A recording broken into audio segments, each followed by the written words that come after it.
fàttali rek ne ñi nga xamante si ni ñoo jiite réew mi ku mel ne président Macky Sall gis nga fii ak yaa ngi humilier Sénégalais yi yàlla daf lay humilier fii ak yaa ngi jaay doole Sénégalais yi yàlla daf lay fàttali à tout moment que amoo doole fii ak yaa ngi jàppe sa bopp que ni buur nga fii ak yaa ngi jàppe que ni am nga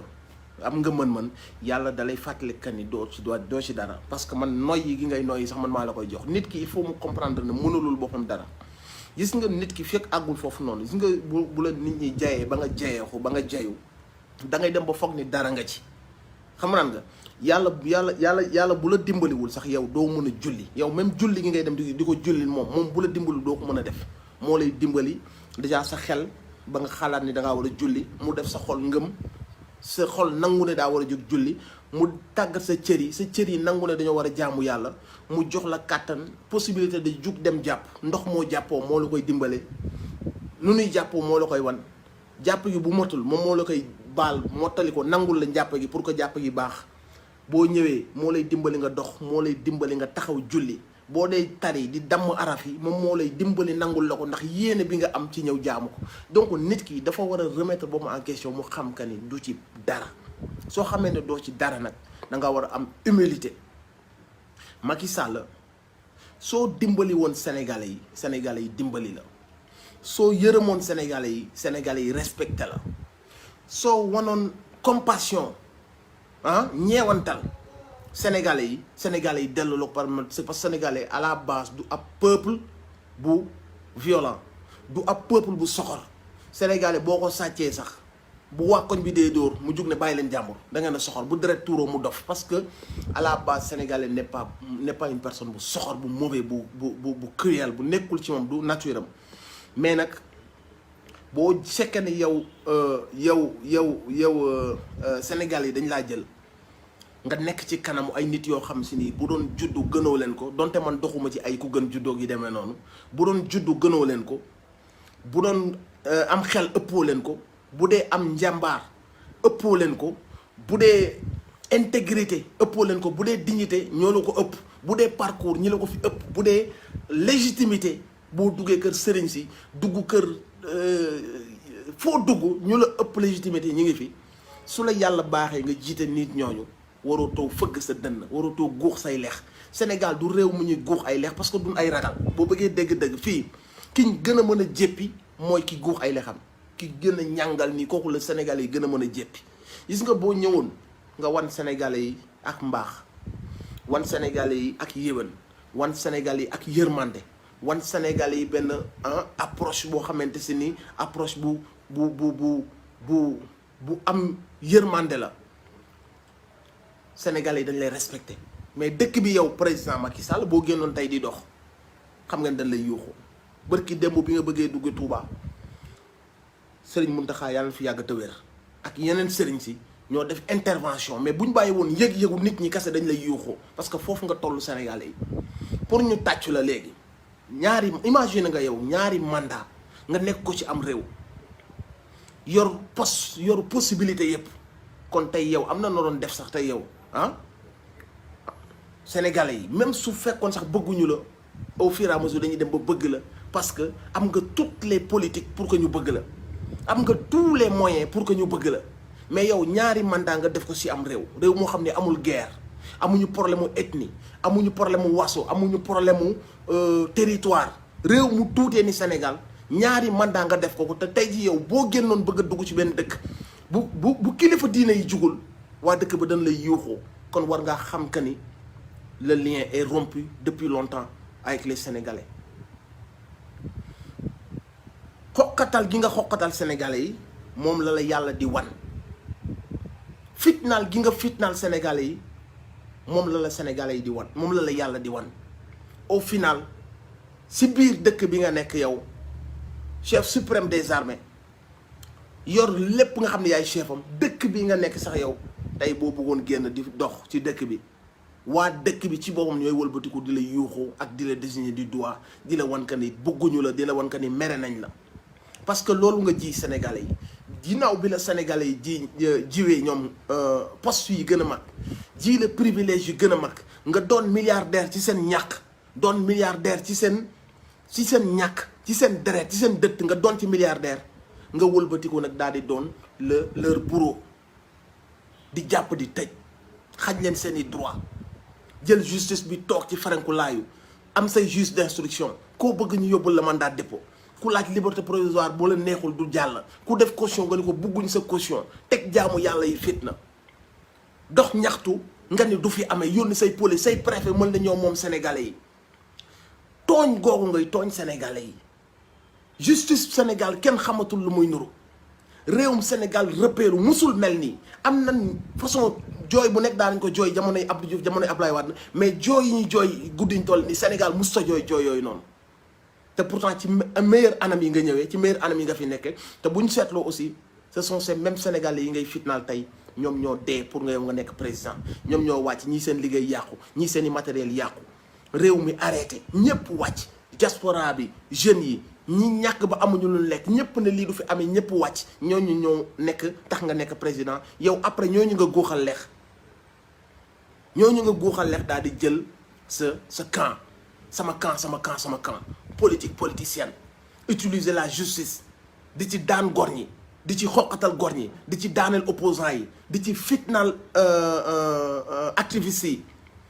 ngeen di gis mbir yoo xam ne sénégalais yi lii amuñ ci suba amuñ ci ngoon sëriñ si di wax ñi naan la non yi arrêté ko balaa muy sori ngeen xuus ci mbir yu ñàkk fayda mbir yooyu dem ba jur ci réew mi ay bakkan yu tuuru ngeen ànd ku ne di xalamal sa morom ku ne naan ñoo tey ku ne naan ñoo yor justice nan ko defee nu ñu neex ku ne naan ñoo yor suñuy média nan xamb tooñ yooyu ngeen ñu tooñ sénégalais yi ñu toog fi ñu toog di mer di futtu te sénégalais yi bëgguñoo xeex boo leen woowee manifestation sax dañuy hésiter pour wàcc parce que à la base bëgguñu dara fitna rek yow nga abusé ci loolu noonu ànd ak say nit yu la wër wanatoo benn respect sénégalais yi wanatoo benn considération sénégalais yi même la chose bi nga xamante si ni da nga koo bokk ak sénégalais yi yépp moom ko buñ la ci poser question da ngay xool selon say caprice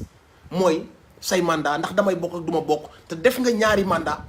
te respect bi nga am ci sénégalais pour wan ko ne lii ma bokk ci ak yéen dama leen cee war a leeral xaaral ma leeral leen ci da ngay demee say caprice su bopp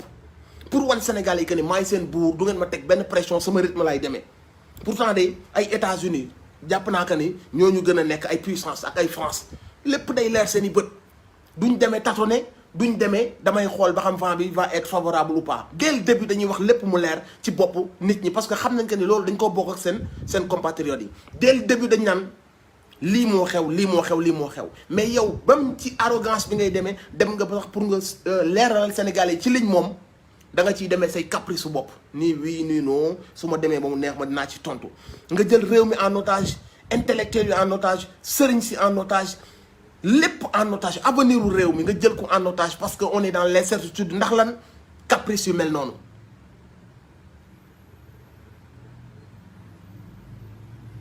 fat tooñkat yi créer jóg alalu Sénégal waaye dañuy wër sàcc yi milliards Sénégal yi léegi dañuy def benn dañuy def nu mu tudd dañuy def gouvernance sobre et vertueuse dañuy def nangam sangam jël CREI yi topp nit ñi sénégalais naan waaw kay genre yii nag lañ doon wër ñu fi dakkal corruption lañ doon wër ay nit yoo xam ni sàcckatu milliards yi yow nga jël alalu sénégalais yi nga jël institution bu sénégalais yi ngeen topp ne da ngeen di jàpp ay nit ñu dem ba mu yàgg ñu commencé dégg ne jàpp nañ diw dem na garde à vue diw nangu nañ passeport am diw yooyu yépp ñu doon dégg tey jii ñu ngi ñuy uufu ci yow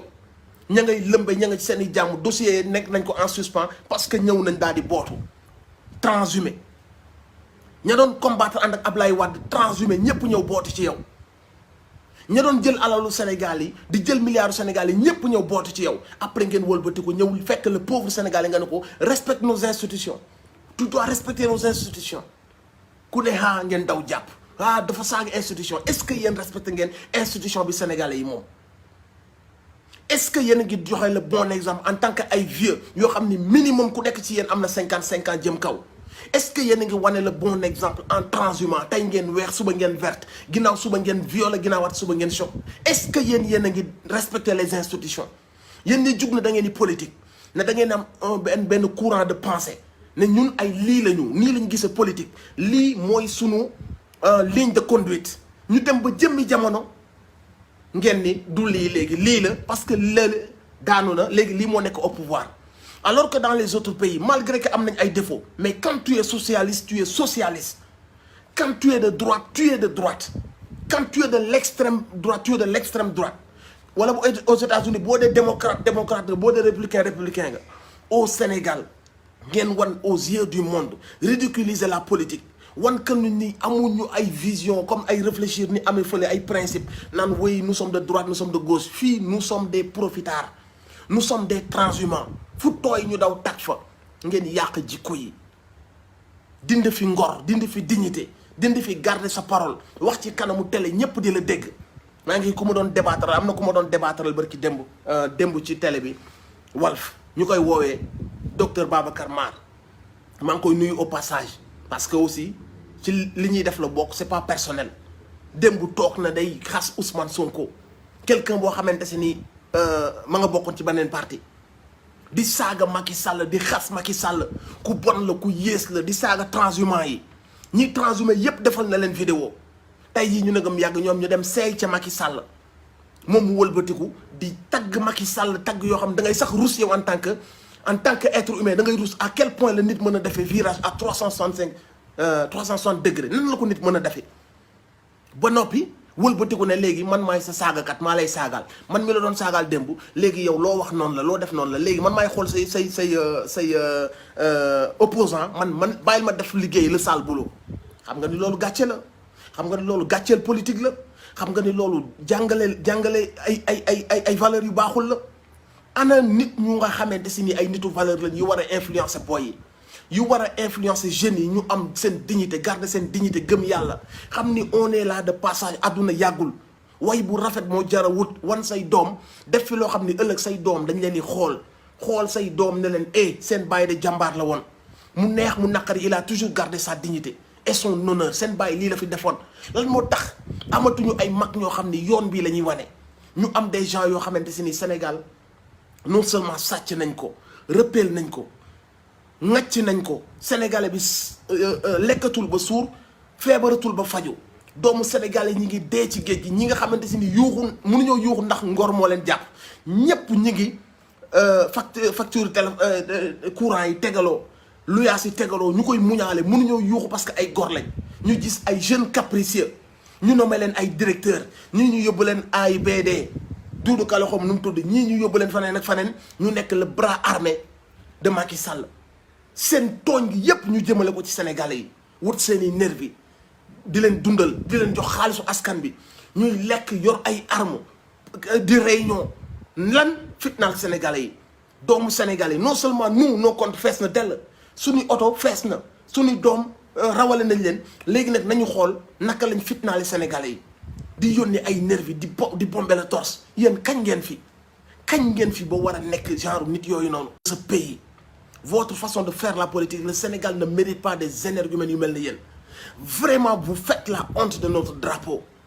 vivement yàlla tàqali ñu ak yéen vivement ñu am ay hommes de valeur yu toog ci place yi ñu war a toog di jël les bonnes décisions am le bon comportement liggéey bu ñu leen jox ñu mëne ko à bien résultat bi génn Sénégal yi mën cee profité vivement Sénégal retrouve ses nobles lettres de noblesse vivement que la politique sénégalaise redevienne métier bu noble boo xam ne képp ku koy def ñu lay xoolee bëtu héros bëtu sauveur bëtu quelqu'un qui se sacrifie pour son pays vivement ngeen delloo ñu suñuy réew yéen a ngi fitnaal Sénégalais yi moo tax su ngeen gisee seen yi ngeen di def lu ngeen tabax ba ngoon balaa timis di jot suñ borom toroxal leen fii ngeen fi demoon yónni seen i nit wuti seen i vidéo fay seen i site rapidement ngeen génne seen i vidéo defuñu ci ñaari fan suñ borom indi vidéo Bougazelli ngeen yaakaar ni c'est un coup dur suñ borom daal di bàyyi passeport diplomatique mu kalaate seen kaw ngeen rus amatu leen lu ngeen wax su ngeen dajeeg nit ci plateau télé sax da ngeen di gêné wu même ay magum jëmm même lu ngeen mënta door ndom ba tànk bu ngeen mënta am su ngeen dajee ak nit ci ay débat vous êtes mal parce que suñu borom da leen wan que ne amu leen doole mënu leen su ngeen jugee pour yàq su ma ci àndul dara du yàqu pexe bu ngeen jug ba ngeen fi lalee seen complot wut seen nit préparer seen ay avocat préparer seen ay mbir gisi seen i mbir lépp bi ngeen ko defee tëgg ko bind seen plainte avant seen i fait lépp bi ngeen ko préparer ko da ngeen daanuwaat seen kaw suñ borom wan leen que ni su ma ci àndul quel que soit poste bu ngeen mënta am milliards yu ngeen mënta am 4x4 yu ngeen mënta am man su ma ci àndul dara du am la ngeen préparé woon lépp këpp waat seen kaw Sénégal yëpp xam ne ay comploteur ngeen Sénégal yëpp xam ne pour damm tànk opposant vous êtes prêt à aller jusqu'à ay bakkan rot parce que loolu moo ci xaw ñàkk nañ 14 personnes à cause de ay wax yu ñàkk fayda yoo xam ni bépp sénégalais doté d'intelligence soo ko waxee na ko benn nit bu respectable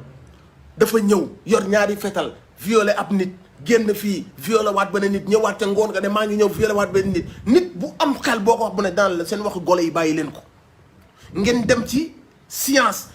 xool ay waxam ne leen li ngeen di wax de amul ngeen dégg ci waa APR dégg ci seen i jarbaat dégg ci oto bu jël ay nit yooyu yëpp Sénégalais yi teg ci seen ay bët gis seen combine yi ñëpp Sénégalais yëpp teg bët que ni yéen pour damm tànk seen benn opposant fu ngeen gisee ab occasion parce que am na ñoo xamante si ni xamuñu ne même su fekkoon kan yi ci ab cabinet de dentaire la wala feneen say ennemi bu ñu jugee pour takkal sa der danañ fa def cocaïne wala ñu def fa dara jiiñ la ko c'est-à-dire problème bi mooy Sénégal moo dem ba xam ne genre njiit yi la am ay voyous yoo xam ne pare nañu pour teg ay deal bu ñu gisee benn nit muy dem fenn bu dem bu fekkee foofu lu normal la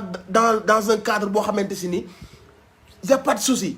ñoom ils vont essayer de trouver le vice parce que ce sont des vicieux ce sont des comploteurs ils vont essayer de rendre anormal ce qui est normal ndax dañuy dem teg seeni complot jël seeni avocat préparer seen ay affaires pendant longtemps ñu waxtaanee ko seen biir kii naan waa recevoir na ma jox ma ci ay conseils kii naan yaa bind plainte bi kii naan déedéet du man maa ko bind kii naan ñun ñoo ko yóbbu woon kii naan oto diw moo ko yóbbu loolu lépp Sénégalais bi gën a ndaw xam ne ay tappale la te ay nit ñoo nekk derrière tout ça te pourtant 14 Sénégalais daanu nañ ci te pourtant la ngeen ci jublu woon dafa wëlbatikuwaat daanu seen kaw sëriñ si jéppi leen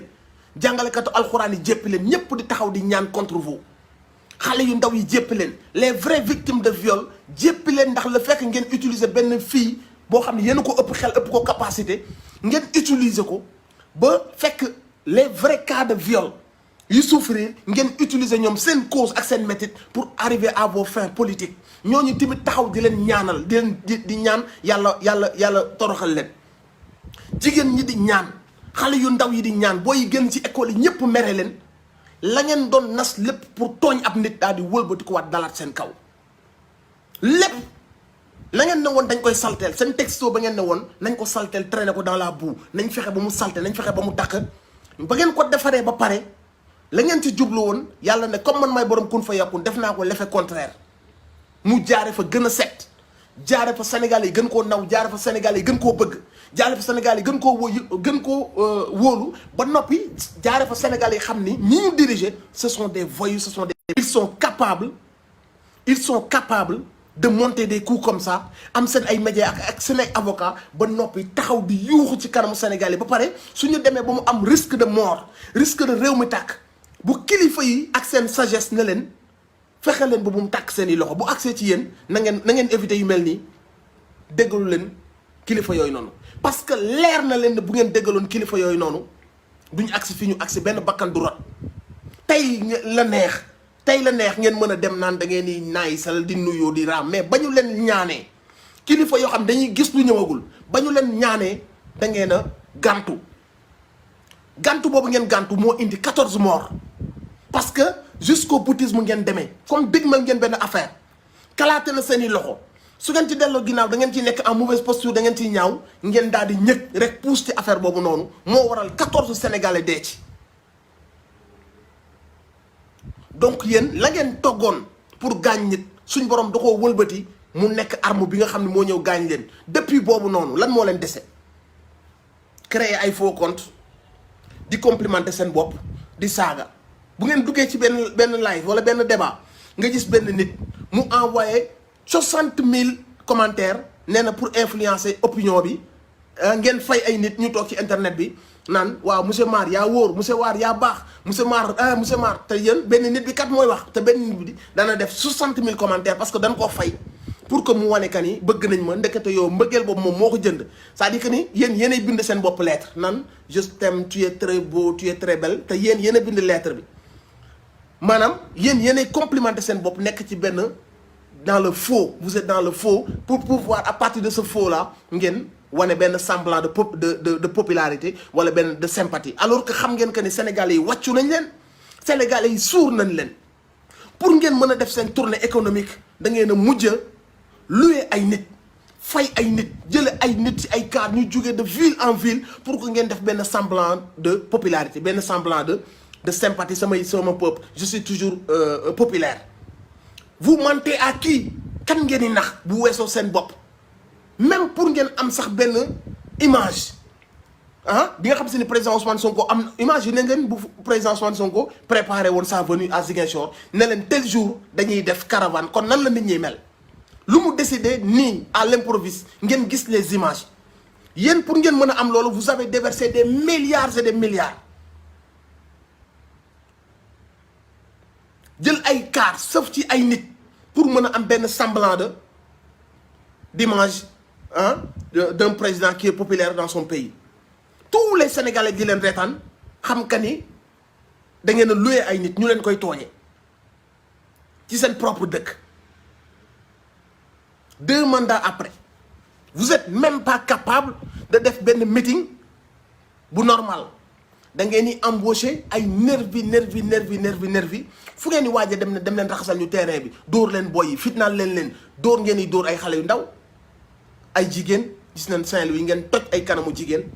dóor ay xale yu ndaw ndax lan lii moo leen dese toroxal seen réew napp seen réew dóor seen réew créer benn tension de tiital nit ñi wala benn tension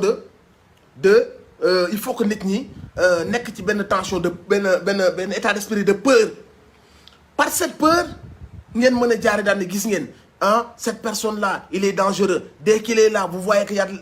de la violence kii nitu fitna la nitu fitna mooy yéen ñiy jënd ay nervi ba léegi nii gisagu leen fi politicien bu am ay nervi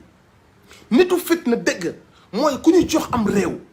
jox la police nga jël police ba def ko noo xam ni kenn wóolootu ko nga jël dig nga xamee gis ni dig képp ku daan dégg dig boo déggee dig rek lu ngay def mooy respect ak ragal te xam ne ñii ci lu sérieux kese la ñuy dox ñu dem ba nga xam si ni léegi nit ñi bu ñu déggee dig sax seen xel léegi day ñaaw loolu lépp ci sa régime la amee ñu dem ba nga xamante si nii fitna laa la wax de fitna dëgg mooy nga nekk yor am réew juddoo ca réew ma di toog ca kanamu xalifa diine yi di leen ziar xam nga di joxe benn l'impression d'une personne qui est sage qui est bien une personne comme ça wëlbatiku weñ loxoy justice di defloo procureur le sale boulot di defloo ay juge am le sale boulot di jël baadoole yi di leen dajale ci kaso bi di jël baadoole yi bu ñu génnee di manifester nga toroxal leen loolu la ñuy woowee nitu fitna